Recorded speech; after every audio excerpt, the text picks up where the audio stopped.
Despite governments insisting they've abolished stoning execution laws in Islamic countries, the harsh reality is that stoning as a form of execution is still an existing threat faced by many people around the world.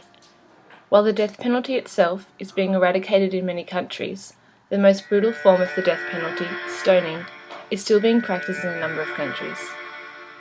According to reports by human rights groups, from both official and unofficial sources, Iran is second only to China in its number of annual death penalty sentences, and many executions are conducted in secret and go unreported by official sources. It has been estimated that as many as 1 in 3 women across the world has been beaten, raped, or otherwise abused during the course of her lifetime. The most extreme form of abuse is what is known as honour killing. In 6 countries around the world, women face stoning as a result of infidelity, even in cases where they've been raped.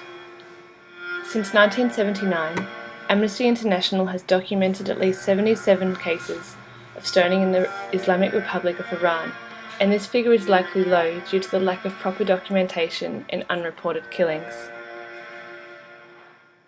This is a global issue, as the torture and execution of women is a clear violation of the International Human Rights Covenant. As Iran is a member of the International Covenant on Civil and Political Rights, the government is legally obliged to uphold the provisions of this treaty and ensure that they are reflected in the country's laws relating to human rights. Death by stoning violates Articles 6 and 7 of the Covenant, the right to live, and the prohibition for torture and cruel, inhumane punishment.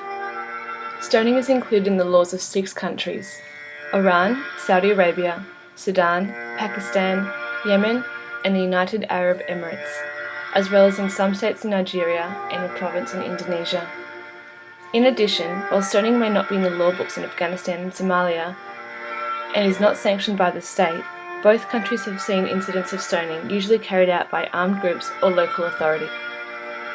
Article 102 of the Islamic Penal Code states, "An adulterer man shall be buried in a ditch up to near his waist, and an adulterer woman up to near her chest, and then stoned to death." In Article 104 it states, with reference to the penalty for adultery, that the stones used should not be large enough to kill the person by 1 or 2 strikes, nor should they be too small that they could not be defined as stones. This clearly indicates that the purpose of stoning is to inflict as much pain as possible, leading to a long, agonizing, slow death. The majority of those sentenced to death by stoning have been women. A significant reason for this disproportionate figure is because women are not treated equally before the law in courts. Many women who are brought before the court are particularly vulnerable to unfair trials because they are more than likely than men to be illiterate and therefore more likely to sign confessions to crimes they did not commit. This places them at a disadvantage, where guilt admissions are signed without fully understanding the documents placed before them. They often don't even know what their sentence is.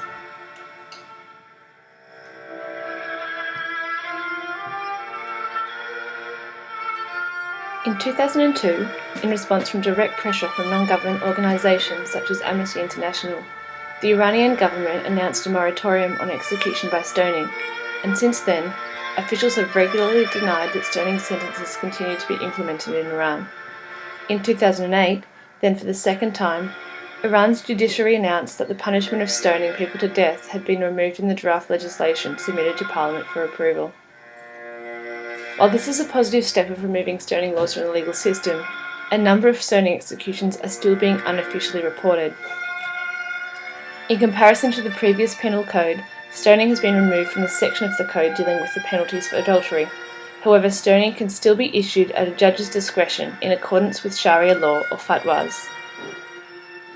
Executions and stoning sentences still being carried out in Iran and other nations living under Sharia law since the revision of the penal code system.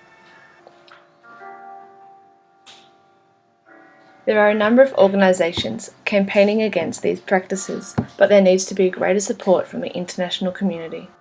In November 2009, the United Nations Development Fund for Women launched the Say No, Unite to End Violence Against Women initiative. The campaign acts to facilitate, showcase and count efforts to address gender-based violence by individuals, governments and civil society. In 2010, the United Nations Development Fund for Women launched a global virtual knowledge centre to end violence.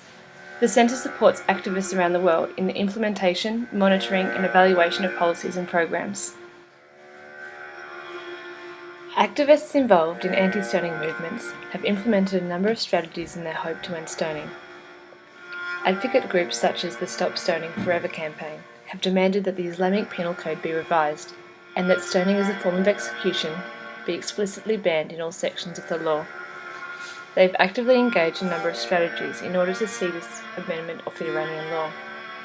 Through raising awareness on the reality of stoning to the international community and pressuring Iranian decision makers, they are passionate and active about changing the current religious laws.